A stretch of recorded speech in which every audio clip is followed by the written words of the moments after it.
an end, and that's our year. And when your year is coming to an end, what do you do? So there is just a bit of wisdom nuggets that I've been gleaning over the past 3 days, which are helping me and I believe are going to be impactful to you.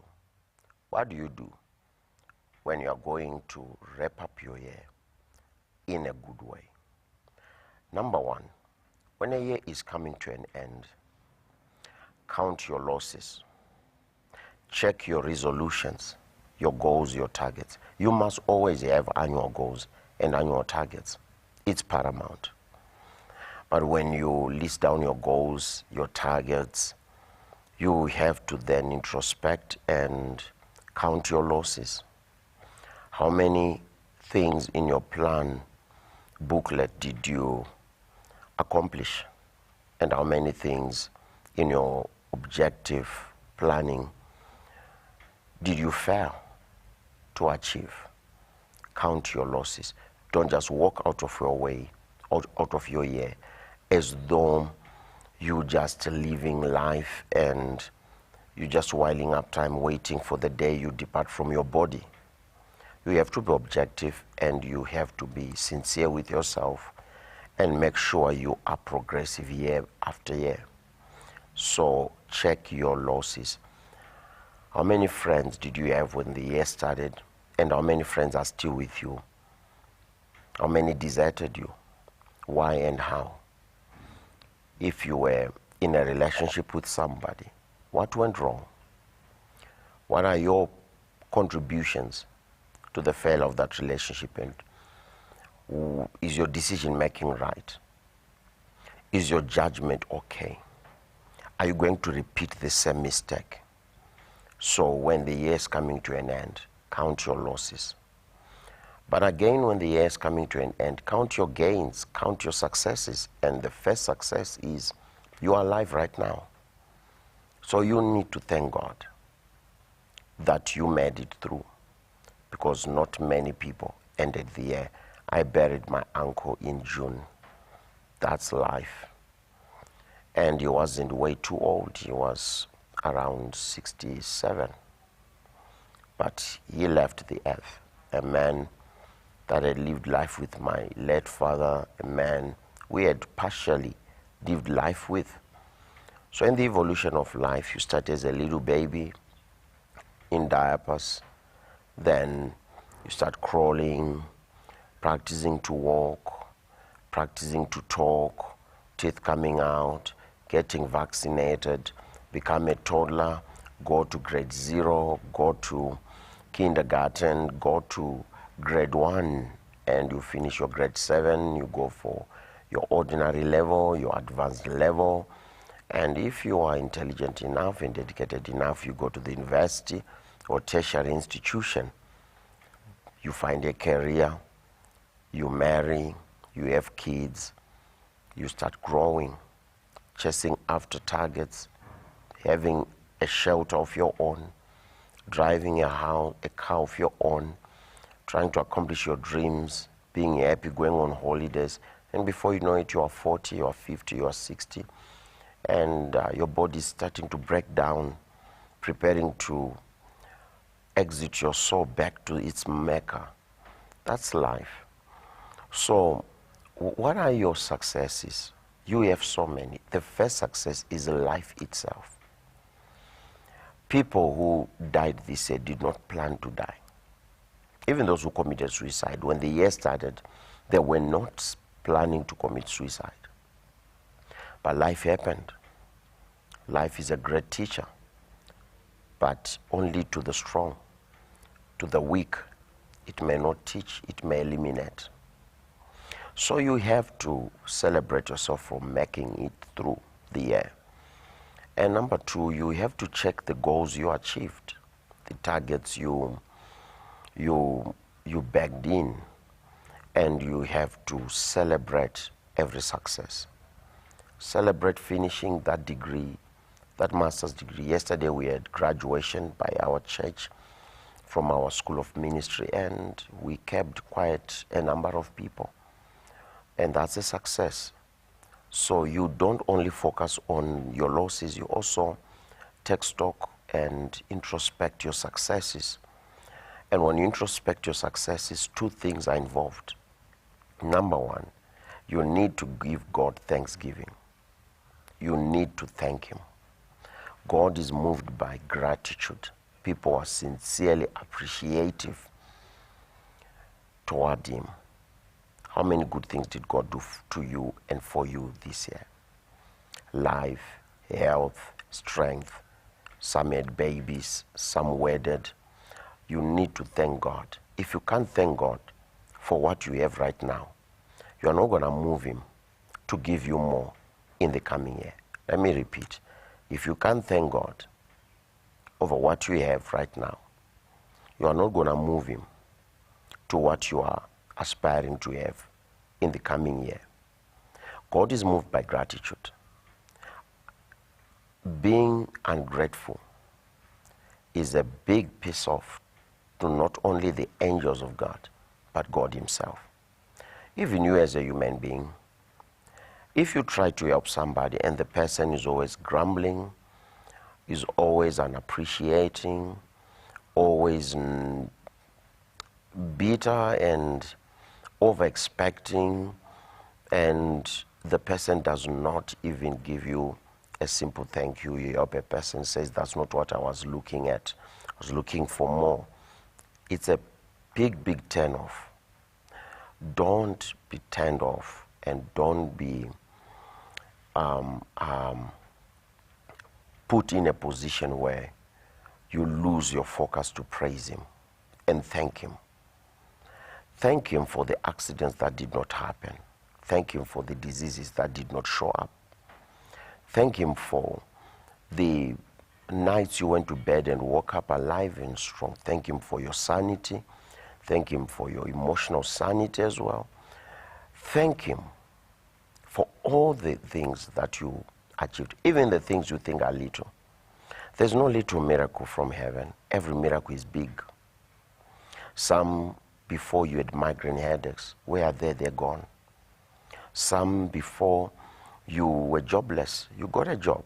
It may not fulfill all your needs, but it was a step forward, and you have to be a person who is appreciative and thanking and thankful to God. And not only to God. When your year is ending, seek the people who were good to you, who helped you achieve your goals, helped you achieve your dreams, helped you make it in life. Let me repeat. Seek the people who helped you put a smile on your face, who helped you get the courage to see another day. People were there for you. People who visited you in the hospital. People who missed you. People who called you. People who made you laugh. People who made you feel good. Search and look for those people. It is very important. Not only that,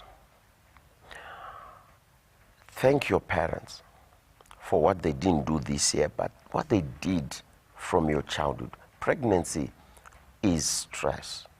I met a wife of my friend yesterday by my spiritual father's office, and she's heavily pregnant. I could see struggle as she walked, struggle as she was with her daughters going into the elevator. Everything was a struggle. Pregnancy is pain. And after giving birth, even giving birth, maternity itself is expensive. If you have a father, or you had a father when you were born, you have no idea how much stress he went through in order to make sure you're on diapers, you go get food, you go to school.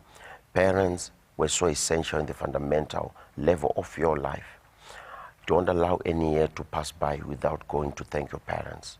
You may not be super rich, but even with the little you have, go thank your parents. Be appreciative. Thank your pastor. Thank your pastor. Sometimes you may not thank your pastor with money. Maybe you don't have anything right now. But just a text message, just a little letter, or just a handshake and say, Pastor, thank you. You showed up on all services. Privately, we know you're praying for us. Thank you for you not giving up on your ministry and start a business somewhere. You need to thank your pastor. And sometimes we pastors, we do a lot of things for people that they will never know we did. We fast for people who never know we're fasting for them. We pray for people who never know that we prayed for them. And we spend hours preparing to preach, hours planning conferences, bearing pressure and the burden of serving God. The spiritual warfares, the battles we fight for God's people. You need to just thank your pastor, man of God, woman of God. Thank you for being there for us, watering our souls, for all the private and public prayers and intercessions. Thank you. Because gratitude will keep you going. Gratitude is the fuel for the future and the fuel for growth and the fuel to keep on receiving. So thank your parents. Thank your husband. Thank your wife. Thank your kids. Don't only confront each other over what this one didn't do for you, what this one didn't make happen for you, but somebody chose you. You have to be grateful. Don't only concentrate on the bad things that are happening. Buy a little gift for your spouse and say, honey, thank you for loving me. Thank you for choosing me. And apart from gratitude, you have to plan your next year. How do you plan? Have an annual plan. The annual plan will be premised on your goals, your targets, premised on your resolutions and your optimism, and you have realistic, achievable goals. Write them down. Then when you write down your goals, make a plan. How am I going to achieve these goals? And when you make a plan, pray about it. Dedicate it to God. Tell God his stake into that business. What is your stake? And after you plan, you then break down your plan into 12 months. What am I achieving by end of January? How many books am I reading by end of February? What am I gonna do in business by end of March, all the way to December? Then you break it down again to weeks. And after you break it down to weeks, you break it down to days. Then you buy a diary. So what you do in your diary, you write all the schedules you are scheduled on in the forthcoming year. After you list down all the schedules, under the schedules, you then begin to write your own time and your work time, your prayer time, your you time, your family time, everything. Then when you do that, every day move with your diary. So when you wake up, let's say on 1 January, you must be doing things that day that are feeding into your goal, feeding into your target, feeding into your plan. And anything that is not feeding into your goal, feeding into your plan, feeding into your goals, your focus and your timed actualizations, you must eliminate. My goals are mostly spiritual and church related. So since I woke up in the morning, I've not been online since morning. I was in the presence of God. And I didn't even see how time wound up whilst I was in the presence of God. So I came in a rush because I took a long time in his presence, because what I do on a daily basis feeds into my goals, my targets, my objectives, and my vision. Everything I do every day, 90% of what I do feeds into that. So that's why you keep seeing me excelling and succeeding. Coming back to you, do things that are feeding into your goals. It's good to help people, it's good to be there for people, but minimize outside interactions. Outside interactions should be partly or holistically feeding into your vision, your plans, and your goals. and you see yourself saving so much time and making so much progress. Don't take a lot of time investing into other people's goals, especially goals that are just vain. There are people's goals is just to watch movies. Their goals is just to take a drive around the country. Their goals is just to sit goofy, joke and laugh. Their goals is just spending time on Facebook the whole day. You have to understand that you can help someone spend time on a Facebook the whole day. You can help someone by sitting and goofing, doing nothing, talking about football, at the expense of your own time, which must be feeding into your vision. You'll then be surprised how many books you can write when you save time that way. So today I gave you part 1 by God's grace. Next week I'm going to give you part 2, how to end your year. So bank this and memorize this and put it into action. God bless you. How many minutes was it?